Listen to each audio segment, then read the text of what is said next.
Fatherhood is a weighty responsibility. Fathering daughters is especially challenging. Who makes the rules for a daughter's life, particularly when it comes to dating? What is the dad's responsibility in setting those rules? Fathers must hold fast and protect their daughters wholeheartedly. The Spin Squad tackles yet another touchy subject, so listen with caution. This is Bully Pulpit on Mortification of Spin with Carl Trueman, Todd Pruitt, and Amy Bird, a weekly podcast of the Alliance of Confessing Evangelicals. We can only continue Mortification of Spin with your support. Visit mortificationofspin.org to make a donation or call 1-800-488-1888. Keep listening after the podcast for details on how you can download a free MP3. Well, you are listening to Mortification of Spin, Bully Pulpit. This is Todd Pruitt. I'm with, as always, Carl Trueman and Amy Bird. It's after Father's Day, very soon after Father's Day. In fact, I'm sitting here looking at a Father's Day card that my three kids got for me, and they each wrote something really, really nice. It's very sweet, and I'm actually kind of moved just sitting here reading this card again. Being reminded of the weightiness of having kids. I've got 2 sons and a daughter. Amy, don't you all have like 10 daughters out there in West Virginia? Something like that? 2 daughters and a son. 2 daughters and a son, so reverse of me. And Carl just has it easy. He's got 2 boys, which basically you just sit them in a corner, you feed them, and then when they're 18, kick them out. Isn't that pretty much how you do it? Pretty much it. Occasionally you have to separate them when they're knocking 7 bells out of each other. But my key advice on parenting is specialize. Just have sons. Exactly. And that's where I feel like, Carl has he's just had it easy. He doesn't know the pain and the dread of raising a daughter in today's world. It's planning and focus. I had 2 sisters, didn't like what I saw, and thought, I'm just going to have sons when I get my chance. Because those of us with daughters, like my wife and I and Amy and her husband, our job is to protect our daughters from the Truman boys, basically.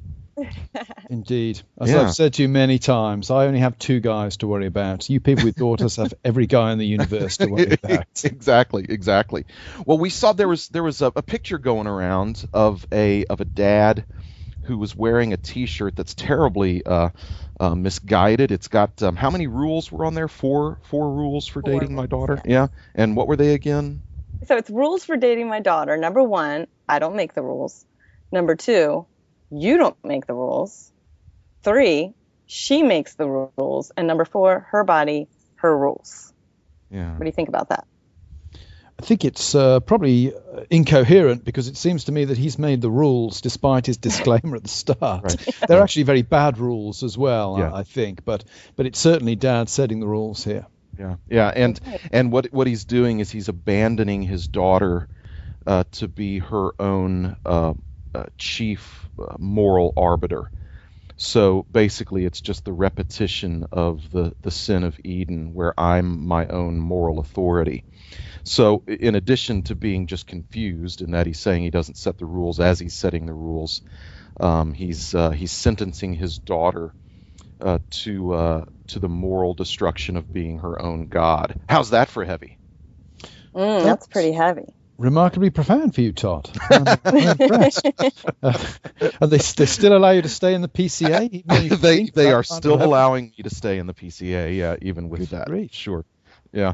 Well, Amy, you sent us an article entitled "On Daughters and Dating: How to Intimidate Suitors," and the writer, she's kind of pushing back, and I think in some helpful ways, she's pushing back against kind of the old, Dad, I'm cleaning my shotgun as the young man comes to the house, and we all chuckle at that, and it's the job of the dad to fill the heart of the suitor with fright, which to a certain extent, I don't completely disagree with that, and yet, the writer of the article is saying, we probably owe our daughters more than that.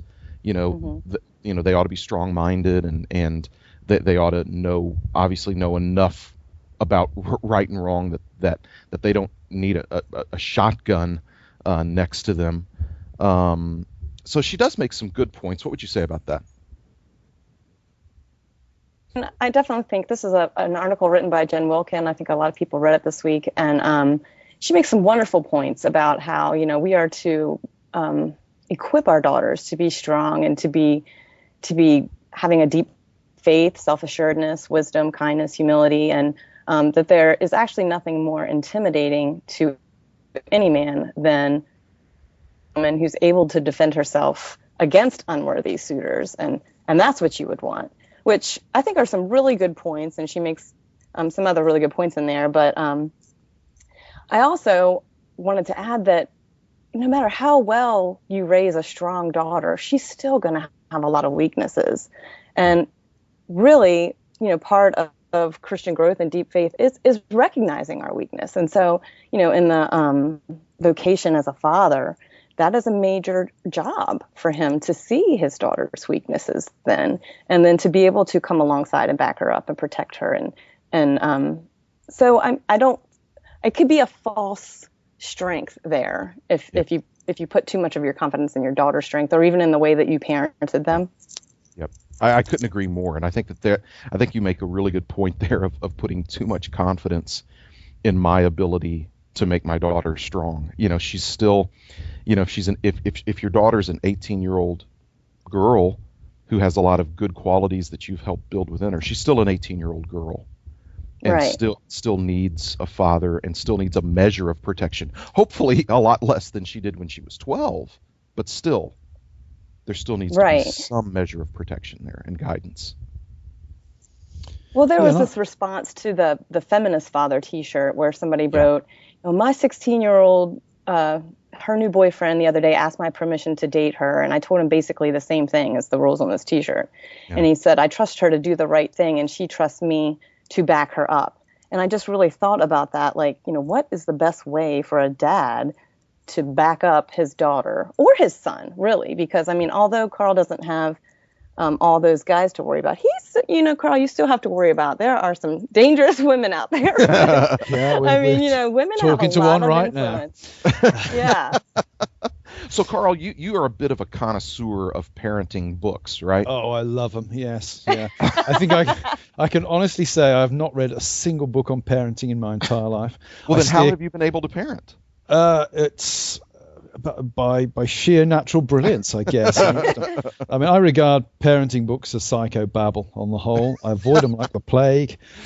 Human beings are complex. Yeah. My kids are complex.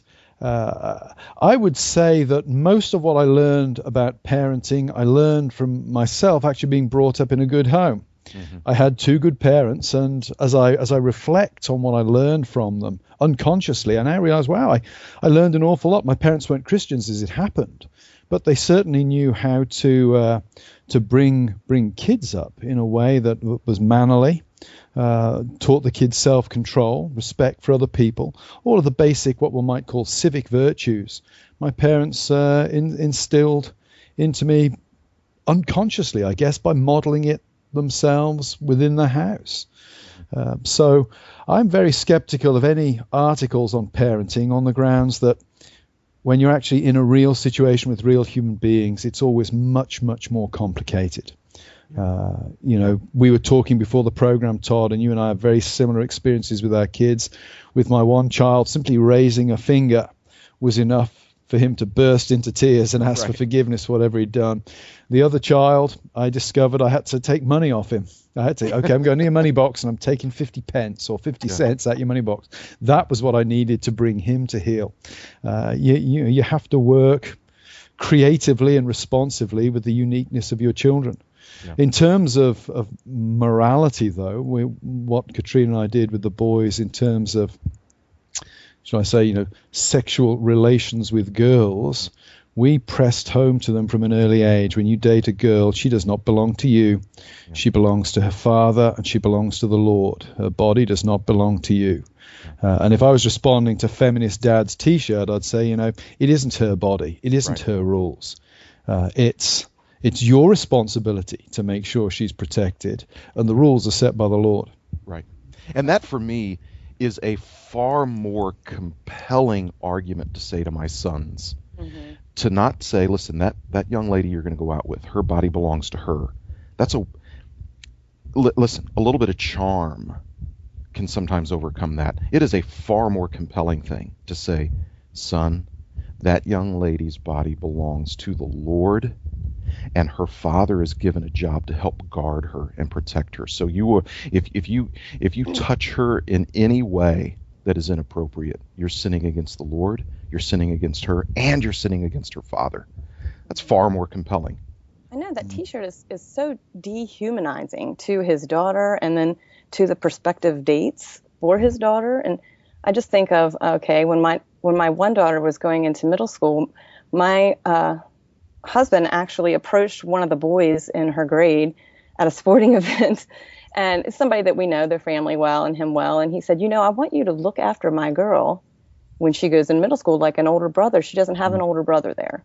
And, he did. He really weighed the heaviness of the responsibility of how, girls should be treated. And he's like, I'm going to ask you to do that for me. Of course, it sounded all great and wonderful, but the best laid plans backfire. And that boy has a crush on our daughter now.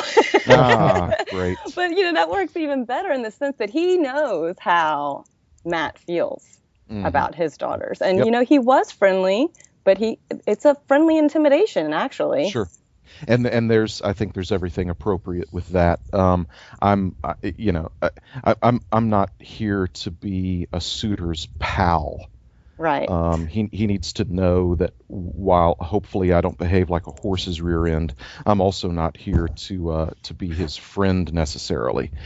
You'll shoot him as soon as look at him. I know, Tosh. I'll kill him. I'll just kill him.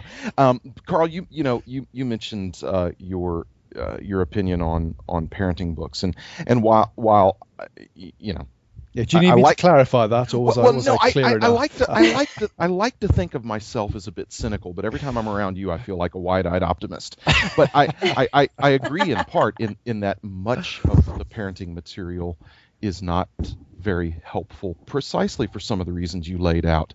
Our kids are really different. What worked for one of our kids didn't work at all for another one, and vice versa. And my other concern, and again, this isn't for all, I've read some good stuff out there on parenting, but what I fear is that it seems like with every new book and every new article that's written, there's a whole new layer of rules that we have to do in order to be a good parent and make sure our kids turn out okay.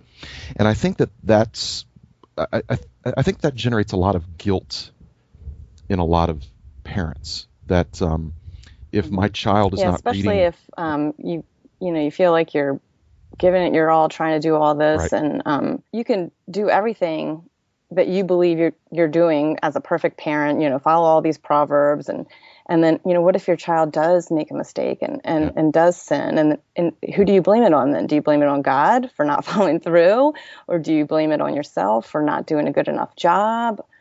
How do you handle those situations? And I want there to be space for me as a parent to say, okay, I could have done that better. Maybe I need to repent of something.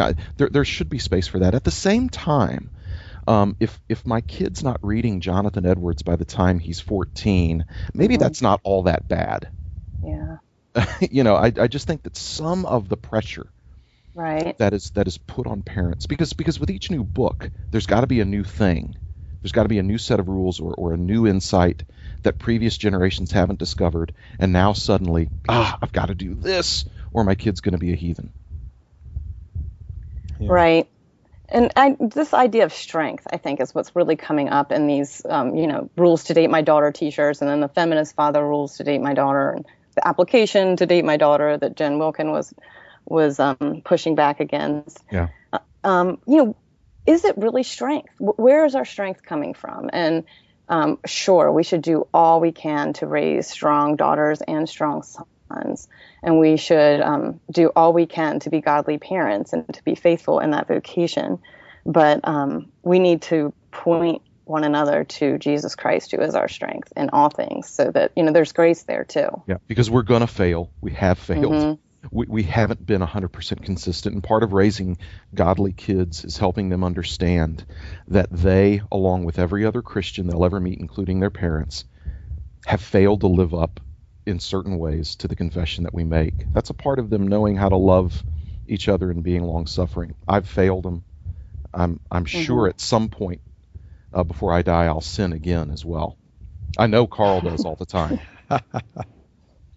Yes. Well, there you have it. We've solved all your parenting dilemmas in a mere 15 minutes. It's been great to listen in on the woes of those who have daughters. As I said, my major piece of wisdom is just don't. Make sure you have sons. Life is a whole lot more straightforward. And when they do cause trouble or problems, it's generally on somebody else's doorstep. So life is a lot more peaceful. Please join us next time on Mortification of Spin. Until then, we hope you're having a good summer.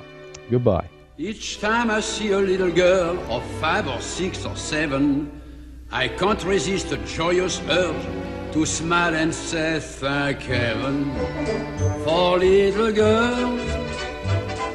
For little girls get bigger every day. Thank heaven for little girls.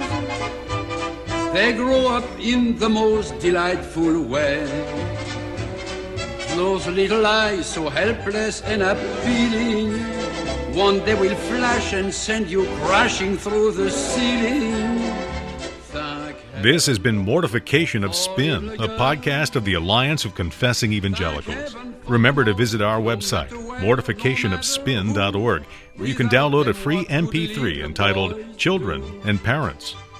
Mortification of Spin is a production of the Alliance of Confessing Evangelicals. Alliance ministries include Reformation21.org, the Bible Study Hour, and events held from Florida to Sacramento. To learn more about the Alliance, visit alliancenet.org or call 800-488-1888. We can only continue to bring you Mortification of Spin with your support. To make a donation, please visit mortificationofspin.org or call 800-488-1888. Join the gang again next week, and don't forget to visit the website for your free download. One day will flash and send you crashing through the ceiling. Thank heaven for little girls. Thank heaven for them all, no matter where, no matter who. Without them, what would little boys do? Thank heaven, thank heaven.